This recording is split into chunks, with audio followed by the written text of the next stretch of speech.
Here's a mock-up of the new PaDIL homepage. It simply is to give you an idea of some of the functionality.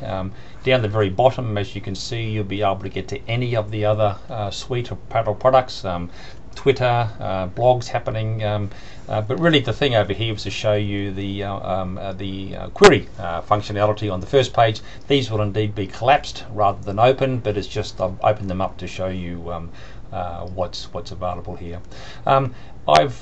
Anybody a user of PaDIL can now register as a user of PaDIL, and that simply requires an email address and a name. And the reason, or the beauty of registering, is that it creates your dashboard. Now on the dashboard, which you'll open up here, here's an idea of what will happen.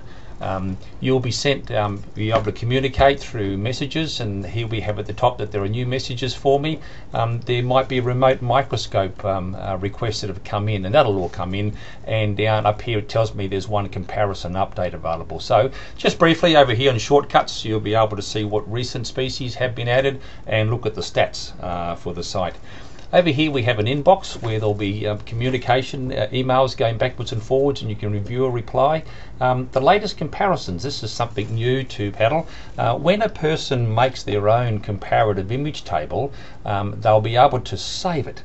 Now by saving it, it becomes a template, so at any time in the future they, or particularly say an AQUIS officer has these templates here of apis species of the world, coxes of the Pacific region, exotic pest aphids and bark beetles of America. They're the ones that the AQUIS officer uses regularly, and so instead of having to, whenever they use PaDIL, go back and recreate them, you'd simply just use it by clicking on view.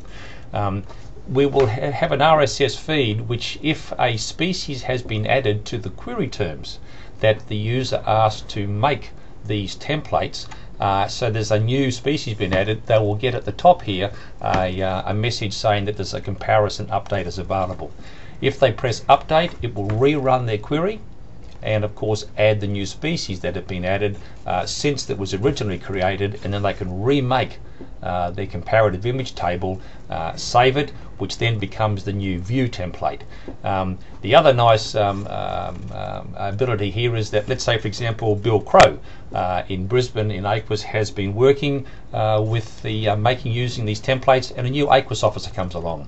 Instead of that AQUIS officer having to remake or make new ones himself and not really be familiar with PaDIL, Bill can just share his templates, his comparative image table templates with the new person. You can see down the bottom here that by going into, this is just an overview of your dashboard. By clicking on these, you'll go to your comparison box or your email box, or down to your remote microscopy. But so the dashboard gives you just an overview here. So here they are here, the image libraries, your comparisons, remote microscopy, and those details there.